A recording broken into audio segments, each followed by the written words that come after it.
आए रसूल भारत की जमीन पे आए और खुदा की कसम फिर उन्होंने दीन कैसे फैलाया। एक रस्म होती है गैर मुस्लिमों में दूध चढ़ाने की, मंदिरों में होती है कि नहीं, वो बात अलग है कि नालियों में दूध बहे तो कोई बात नहीं, लेकिन गरीब के बच्चे के पेट में घूंट दूध नहीं जाना चाहिए। ये कैसा धर्म है साहिब तुम्हारा कि बच्चे दूध के लिए भूखे तड़पते रहे और तुम्हारा दूध नालियों में बहता रहे। अल्लाह अकबर, ये इनकी रस्म है, लेकिन ये जानेंगे इनका मजहब है। लेकिन हमारा मजहब इतना सच्चा मजहब है, लोग इसे आतंकवाद से जोड़ते हैं। जरा बताइए, जो मजहब रास्ते की पड़ी हुई ईंट को हटाने पे जन्नत की बशारत दे, उससे सीधा सच्चा मजहब कौन सा मजहब हो सकता है? सोचो तो सही। तो उनका उसूल था दूध पिलाने का, और उसी दौर में एक पंडित जी थे, रोज दूध की लुटिया भरी मंदिर चल देते थे, दूध की लुटिया भरी मंदिर चल देते थे, मंदिर जाया करते। एक दिन बेटी कहने लगी, अब्बा जी आज मैं जाऊंगी दूध लेकर। जब इतनी बात कही ना, आज मैं जाऊंगी दूध लेकर, बाप कहने लगा नहीं बेटी हम खुद जाएंगे। कहा नहीं बाबा मैं जाऊंगी, चूंकि बेटियां बाप की लाडली हुआ करती हैं, कभी कभी बाप बेटी की ख्वाहिश के आगे मजबूर होता है। बाप ने इजाजत दे दी, बच्ची ने दूध लिया, लुटिया लेकर के मंदिर की तरफ आई। मंदिर में आई, उसे पता नहीं था कि दूध पिलाया जाता है कि दूध बहाया जाता है।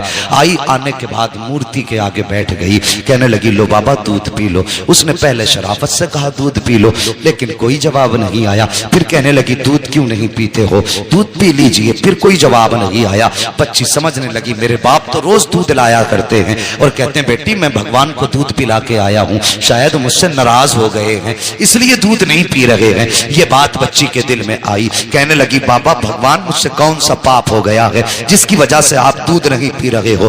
पत्थर था, पत्थर भी कभी बोला करते हैं।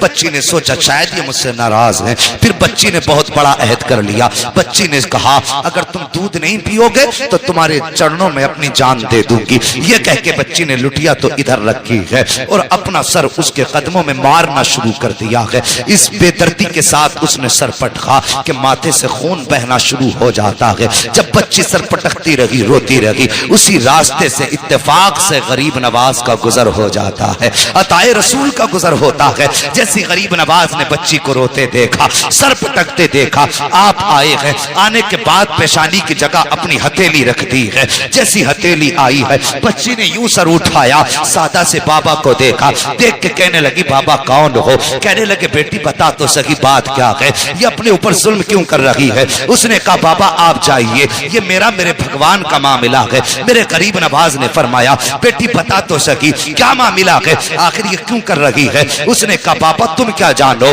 तुम तो मुसलमानों के धर्म गुरु हो, ये हमारे मजहब का मामला है। गरीब नवाज ने कहा बेटी बता तो सही बात क्या है। बच्ची कहने लगी सुनो बाबा अगर नहीं मानते हो तो सुनिए, मेरे बाप रोज दूध पिला के जाया करते हैं, लेकिन आज मैं दूध लेकर के आई हूं तो ये दूध नहीं पी रहे हैं, शायद ये मुझसे नाराज हैं। तो मैंने ये कसम खाई है या तो ये दूध पिएंगे या मैं अपनी जान दे दूंगी। जैसे इतना सुना है, गरीब नवाज कहते हैं बेटी बस इतनी सी बात है। कहा हाँ बस इतनी सी बात है। आपने फरमाया कि दूध क्यों नहीं पीते हो। जब बच्ची कह रही है तो दूध पी लीजिए, जैसे इतना कहा है वो पत्थर टस से मस नहीं हुआ। आपने फरमाया सुनता नहीं कौन कह रहा है, मोइनुद्दीन कहता है दूध पी ले। उसने फिर भी दूध ना पिया है। उसके बाद गरीब नवाज ने उसके कान पकड़े और घुमा के कहा पीता क्यों नहीं है। जैसे इतना कहा है पत्थर के हाथ हिलना शुरू हो जाते हैं। उसने प्याला पकड़ा है, होठों से लगाया है, दूध पीना शुरू कर देता है। और पीता क्यों नहीं, कहने वाला कोई आम न जाना था, जबान गरीब नवाज की थी। फैजान मदीने वाले मुस्तफा का हो रहा। नारे या रसूल अल्लाह, या रसूल अल्लाह, नारे जिंदाबाद जिंदाबाद, अल्लाह अकबर, सुभान अल्लाह, सुभान अल्लाह अकबर। बच्ची ने दूध पिलाया और जैसी चली घर की तरफ उसके बदन पे खून, कपड़ों पे खून, चेहरों पे खून, उसका पूरा बदन खून से लथपथ था। और मुझे बताइए अगर कोई बेटी अकेली जंगल से आ रही हो और बदन खून में लथपथ हो, सर से खून बह रहा हो, तो कोई ये नहीं सोचेगा कि इसने चोट खाई है। तरह तरह के गुमान लोगों के दिल में आते हैं, तरह तरह के ख्यालात लोगों के दिल में आते हैं। बेटी पंडित की थी, जब घर की तरफ चली है, बस्ती में कदम रखा, बस्ती वालों में शोर हो गया कि पंडित जी की बेटी देखो खून में नहा के आई है। अल्लाह अकबर, गांव वाले लोग पीछे पीछे हो गए। बच्ची घर आई है, अल्लाह अकबर, बाप ने बेटी के माथे पे खून देखा।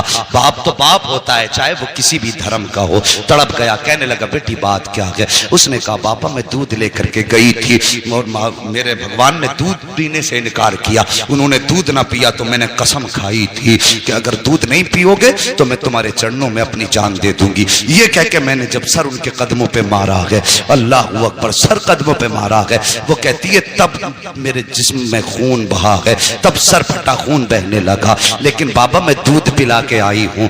बच्ची ने जैसी इतनी बात कही, बाप कहने लगा क्या कह रही हो? हाँ बाबा मैंने दूध पिलाया है। बाप कहने लगा बेटे पूरी जिंदगी गुजर गई इसी पत्थर की इबादत करते करते, आज तक हम दूध ना पिला सके, तू एक दिन में कैसे दूध पिला सकती है? गांव वालों ने इतना सुना, कहने लगे पंडित तेरी बेटी झूठ बोल रही है, दूध नहीं पिलाया है, पत्थर तो दूध पी ही नहीं सकते। बच्ची तेरी इज्जत लुटा के आई है, किसी ने इसकी आबरू लूटी है, इसलिए ये आके बातें बना रही है, ये झूठ बोल रही है। और यार जब किसी को भी इज्जत का ताना दिया जाता है तो वो किसी भी धर्म की बेटी हो, इज्जत सबको प्यारी होती है। जब गांव वालों ने कहा था कि तेरी बेटी झूठ बोल रही है, ये कहीं मुंह काला करके आई है, इज्जत लुटा के आई है, ये बहाना बना रही है, बाप ने बेटी के कदमों पे अपना सर का जो टोपी थी वो रखी और रख के कहने लगा बेटी ये मेरी बेटी मेरी इज्जत बचा ले, सच बता बात क्या है? बच्ची कहने लगी बाबा मैं दूध पिला के आई हूँ। बाप ने कहा झूठ ना बोल। बच्ची ने कहा बाबा किसकी कसम खिलाते हो? मैं सबकी कसम खाने तैयार हूँ, लेकिन सच यही है दूध पिला के आई हूँ। जब बेटी ने इस बात पे यही जवाब दिया, गांव वाले कहने लगे पंडित जी अगर यही सच है, अगर आज इसने दूध पिलाया है तो फिर कल भी तो यही दूध पिला सकती है। कि चलिए कल हमारे सामने दूध पिलाए तब मानेंगे कि तुम्हारी बेटी सच्ची है। बाप ने बेटी का चेहरा देखा, कहा बेटी तेरा क्या फैसला है, क्या तू दूध पिलाने के लिए फिर से तैयार है? बच्ची ने कहा हाँ मैं तैयार हूँ। कहा ठीक है। दिन मुकर्रर हुआ, वक्त मुकर्रर हुआ, फिर से पूरा गांव और ये बच्ची उसी मंदिर की तरफ चले हैं जहां बच्ची ने उसको दूध पिलाया था। जब उसी मंदिर के दरवाजे पे बच्ची गई है, जाने के बाद पूरा गांव तमाशाई है, बाप भी साथ में है। बच्ची ने जाके दूध का प्याला रखा और रखने के बाद फिर कहती है महाराज दूध पी लीजिए, मेरे भगवान दूध पी लीजिए। लेकिन वो फिर पत्थर है, दूध कैसे पिए? बच्ची ने जब कहा दूध पी लीजिए, पीते क्यों नहीं हो? गांव वालों ने कहा लगाया, कहा सुन पंडित हमने पहले ही कहा था तेरी बेटी झूठ बोल रही है, ये मुंह काला करके आई है इसलिए अपनी इज्जत बचा रही है। जब इतनी बात बच्ची ने सुनी है, बच्ची का दिल टूट जाता है, बच्चे की आंख में आंसू आए, लेकिन साथ ही गुस्सा भी आया। बच्ची जलाल में उठ के खड़ी हुई, तवज्जो करना, बच्ची जलाल में उठ के खड़ी हुई और कहने लगी दूध पीता है या कल वाले बाबा को बुलाना पड़ेगा, दूध पीता है या कल वाले बाबा को बुलाना पड़ेगा। जैसी इतनी बात बच्ची ने कही है, फिर उसने हाथ बढ़ाया है, दूध पीना शुरू कर दिया है। फिर जब पत्थर की मूर्ति ने दूध पी लिया है, कहने लगी बाबा देखो कल भी ऐसे ही दूध पिया था, आज भी दूध पी लिया है। बाप ने कहा बेटी ये बाबा कौन है बता तो सही, कल कौन आया था? बच्ची ने कहा बाबा मैं उसका नाम तो नहीं जानती हूँ, लेकिन इधर से आया था इधर गया था, पूरा गांव उस जगह पे निकल गया जिस पे गरीब नवाज गुजर के गए थे। एक दरख्त के नीचे जाके देखा मेरे गरीब नवाज बैठे हुए हैं। जाने के बाद कहा था बेटी यही बाबा है? कहा हाँ यही बाबा है। पंडित कदमों पे सर रख के कहता है महाराज तुम भगवान हो, जिसके कहने से पत्थर ने दूध पी लिया है, इतना कहा है। गरीब नवाज ने निकाह के करम उठाई है, फरमाते मैं कोई खुदा नहीं हूँ, मैं कोई भगवान नहीं हूँ। कहा बताओ तो सही फिर किसकी पावर है जो पत्थर दूध पी ले? गरीब नवाज ने कहा था वो मेरी पावर नहीं बल्कि वो उसकी पावर है जिसको गरीब नवाज पूजा करता है। कहा कौन है वो? गरीब नवाज ने कहा था वो है जिसने तुमको भी पैदा किया है, गरीब नवाज को भी पैदा किया है। अगर पूछना है तो खुदा का पूछो। सबने कहा था ये कह के गरीब नवाज चले, तोड़े कदम पकड़े लोगों ने, कहा गरीब नवाज आगे ना जाइए, पहले हाथ बढ़ाइए, कलमा पढ़ा के हमें मुसलमान बना जाए। नारे तकबीर, नारे रिसालत, उलमाए अहले सुन्नत, अज़मते इस्लाम, अज़मते इस्लाम, अज़मते इस्लाम। अल्लामा मुफ्ती हम्माद साहब किबला अल्लामा मुफ्ती हम्माद साहब किबला सरजमीने अदलपुर नारे तकबीर नारे रिसाल। लक़द काना लकुम फी रसूलिल्लाहि उस्वतुन हसना, और मेरे महबूब की जिंदगी तुम्हारे लिए बेहतरीन नमूना है। हुजूर के किरदार को अपनाइए, बेटियों से प्यार करो।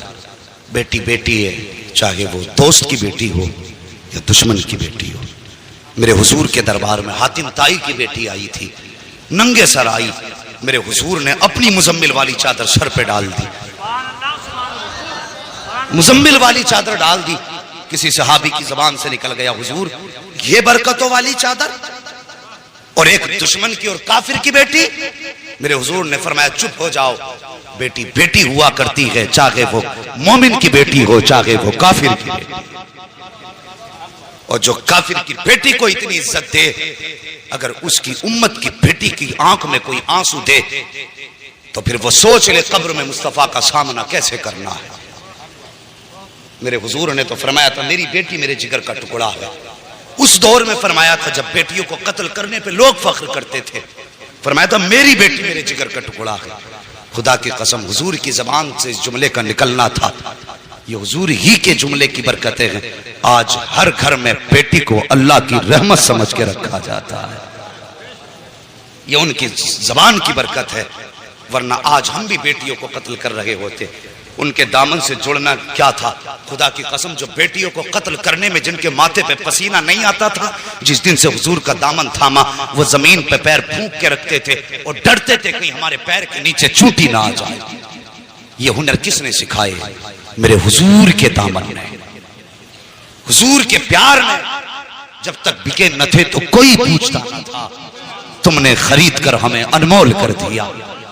हमारी तो कोई इज्जत ही न थी। आज जो इज्जतों की महराज मिली है ना, खुदा की कसम ये मोहम्मद अरबी के ठोकरों के सदक़े में।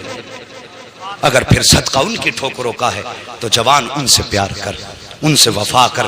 तेरे घर में बेटी है, बेशक वो तेरे लिए बड़ी रहमत है अल्लाह की, लेकिन एक नजर उसे ये भी सोच के डाल लिया कर कि मेरे हुजूर को बेटी बड़ी प्यारी थी। खुदा की कसम अल्लाह हर नजर के सदक़े में तुझे मुस्तफा के इश्क का सवाब अता फरमाए। करेंगे ना इंशाअल्लाह ऐसे ही। हाँ बेटे मांगो, तुम्हारी मर्जी है सजदों में गिर के, इसलिए कि उनसे तुम्हारा नाम चलेगा। लेकिन कभी रो के रब से बेटियां भी मांग लिया करो, इसलिए कि बेटे नसीब से पैदा होते हैं, बेटियां रब की रहमत बन के आया करती है। हाँ बेटी पैदा हो, चेहरा ना बिगाड़ना, मुकद्दर पे नाज करना। अल्लाह ने बेटी दी है, यकीनन कोई नेकी तूने की है जिसकी वजह से अल्लाह तुझसे इतना राजी हुआ है कि तेरे आंगन में बेटी उतार दी। वो फरमाया गया बेटी क्या आ गया। बस आखिरी बात सुन लो और बात खत्म कर लो। बस इंशाल्लाह कभी फिर, इंशाल्लाह कभी फिर भाई, नहीं कभी फिर मेरी बात समझिए। मैं ना इंशाल्लाह ये तो खुद नहीं पता है किसी को। उजाले अपनी यादों के हमारे साथ रहने दो, न जाने किस गली में जिंदगी की शाम हो जाए, ये तो किसी का कुछ नहीं पता है। नहीं भाई अल्लाह अकबर। बात कह रहे हैं थोड़ी सी आला हजरत के ताल्लुक से, कि थोड़ी सी नहीं दे, मेहरबानी करें मुझे। नारे तकबीर नारे रिसालत उलमाए अहले सुन्नत अल्लामा मुफ्ती हम्माद साहब किबला, अल्लामा मुफ्ती हम्माद साहब किबला, नारे तकबीर नारे रिसालत। अल्लाह अकबर। बेटियों को देख के मुस्कुरा लिया करो, इससे मुस्तफा भी राजी होंगे, हमारा खुदा भी राजी होगा। और अगर कभी घर में बरकत ना हो ना, कभी घर में बरकत ना हो और तुम्हें लगता हो आफतें आ गई हैं, बिजनेस बंद है, काम ठप है, जो भी करते हैं कोई ना कोई मुसीबत लग जाती है, फरमाया फिर मुसल्ला बिछा, 2 रकात नमाज पढ़। तेरे घर के अंदर बेटी या बहन मौजूद है, उसे मुसल्ले के आगे बैठा और फिर रब के आगे हाथ फैला दे और बस इतना कह, या अल्लाह इस बेटी के सदक़े में मेरे घर में बरकतें अता फरमा दे। फरमाया गया, बुजुर्गों ने फरमाया, हाथ नीचे बाद में आते हैं, खुदा की रहमतें घर में पहले उतार दी जाती। अल्लाह अकबर। ओ यार लोगों की दिलजोई करो, किसी का दिल ना दुखाओ। पूरी जिंदगी हो गई मसल के आला हजरत का नारा लगाते हुए। आला हजरत को समझो कौन है आला हजरत। जरा करीब से समझिए, मैं उनकी जिंदगी से